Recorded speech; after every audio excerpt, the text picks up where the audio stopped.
That Mamdani clip, man, you gotta cover it. Oh, fuck, yeah.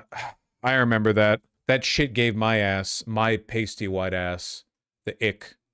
That was really bad. He's gotta toughen the fuck up. Leiter's kind of rhetoric before she took that job, and do you think that type of rhetoric is acceptable about him? I think it's. I think that rhetoric is patently unacceptable. I think it's reprehensible, and as is common for freelance illustrators, the First Lady was commissioned to. Okay, the accusation here is that his wife was not aware of anti-Israel posts, like calling some Israeli citizens parasites. Okay.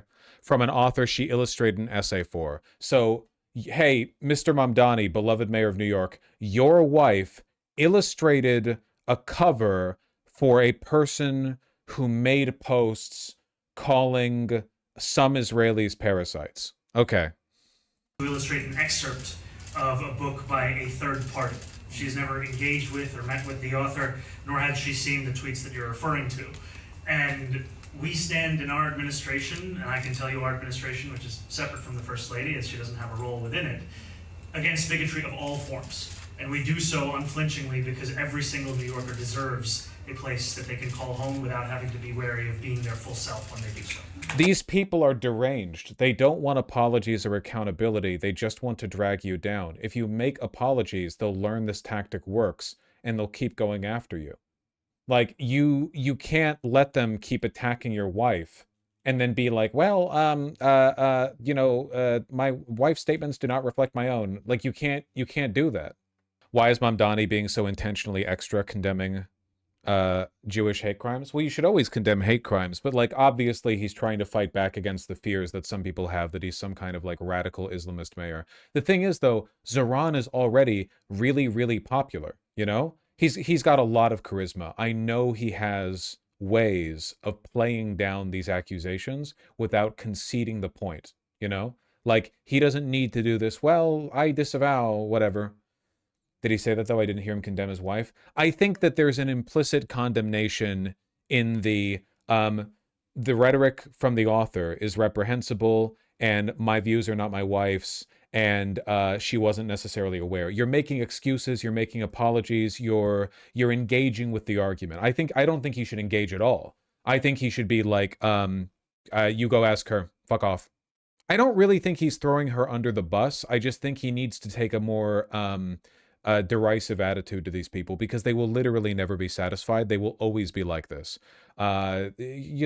Support for Israel is only declining. Hatred towards Israel is increasing. He needs to play with this growing trend. You know, he needs to engage with it and he needs to take advantage of it because Israel is the enemy of, all who live and breathe. It's the enemy of America, and its agents and its sycophants will always seek to undermine him. You can't give them credence. You got to double down. Should have Will Smithed it. Should have smacked them. I think on this issue is trying to maintain trust with local Jewish groups. The problem is that a lot of Jewish groups, like synagogues or community organizations, are run by hardline Zionists that have direct ties to Israel, because Israel has spent decades making a concerted effort to draw connections. It's totally unlike like Christians, for example. There's no equivalent for this in Christianity, you know?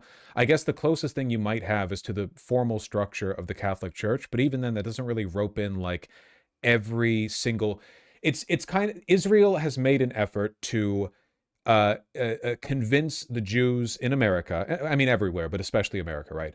That they are directly dependent on the success of the state of Israel in order to live a long, safe, prosperous life, you know? And as a consequence, due to external meddling and a lot of it, like internal pressure, many of these Jewish community orgs are just hopelessly Zionist, which means that they're run by ethno-supremacists, right-wingers, and hardline traditionalists. These people will never stop. The most that you can do, in my opinion, is just be a cool-ass mayor, be a chill guy, and just win the support of as many people as possible. But if you keep kowtowing to these guys, like genuinely kowtowing to, Zionist, Israel-affiliated Jewish community leaders, it'd be like kowtowing to hardline Islamists, right? Like, why? You know? Israel sabotaged anti-Zionist Jewish groups for decades? Yep, yeah, absolutely. how Israel quietly crushed early American Jewish descent on Palestine. It's been going on for a long time, all part of the, long-term supremacist plan.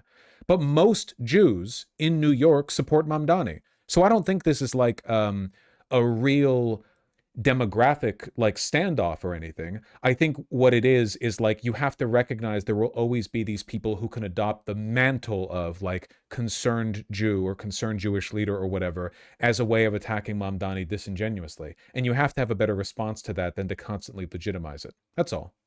Most Jews in New York do not support Mamdani. No, I don't think that's true. I think that now they do. Like there was more of a preference towards Cuomo initially, but most Jews in America are liberal, even if there is a shift. Young ones do. A lot of young ones do. Most young Jewish Americans are not Zionist. At least that's my understanding.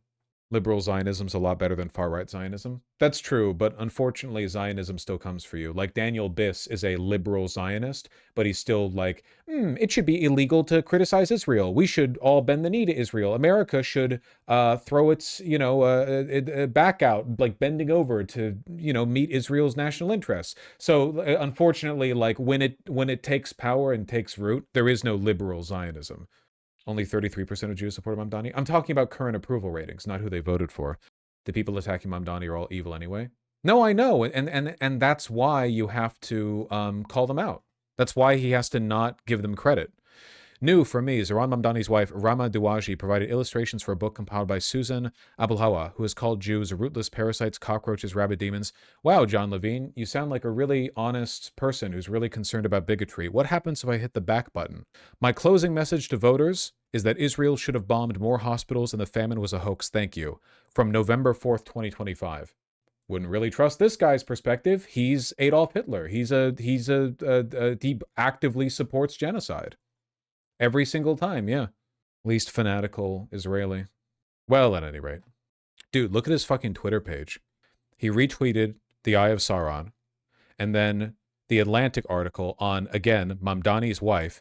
Douaji drew lead illustration for essay by Susan, who described Israeli Jews as rootless, soulless ghouls. Whoa, hold on a second. Israeli Jews as rootless, soulless ghouls. I thought this guy said that she called Jews rootless parasites. Interesting how many different perspectives there are in what she said in the essay, with text that you could just read and quote. He's using quotation marks. But this article from The Atlantic is also using quotation marks, and they're quoting something different. Large blocks of my Free Beacon reporting on Mamdani and his wife in this Atlantic story. Wow. Wow. Supporting the war in Iran. More gloating over the relationship between his Free Beacon article and the public pressure that this guy is literally like the main orchestrator of the harassment that Mamdani's wife is getting right now. This is why Mamdani cannot cede ground to these people. This guy lost. Mamdani won. Mamdani should be like, stay mad. Go ask my wife. I'm busy working on the great city of New York. Free Beacon, covering the enemies of freedom the way the mainstream media won't.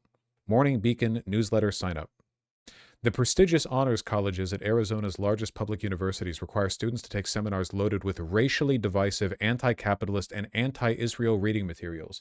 You must never criticize Israel. You must never even hear of criticisms of Israel. It should be illegal to criticize Israel. New, University of California, Berkeley allows its Student for Justice in Palestine chapter to display a Hamas propaganda symbol, an inverted red triangle used widely in videos to mark Israeli targets. That's all they care about. They just want to make you a slave to that state.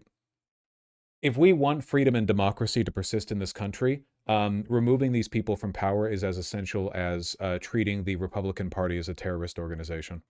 Like, they will literally not stop until the whole world is sacrificed to their ambitions. They are unbelievably evil. Would you trust more GOP or Hezbollah? Hezbollah, easily. If he said, go ask my wife, the point is that he should indicate that this conversation is beneath him. Like, pithy quabbling over like, well, your wife liked a tweet from a person who liked a tweet from a person who liked a tweet from a... The point is to indicate that this is beneath him. He's the mayor of New York City. It's beneath his time. You have to brush them off. True Vosh, I imagine he'll do that if they don't drop it. I hope so. But based on what we've seen from Bernie Sanders and AOC, it kind of seems like right now the general trend is that progressives get elected and then they bend the knee to Israel too. They might bend the knee a little bit less obviously, but they still follow the underlying, you know, pattern, which is they start out with criticisms and then the criticisms kind of wean away until they're milquetoast and rarely expressed. 35 favorable to 58 unfavorable for Mamdani by New York State Jews. Fuck them.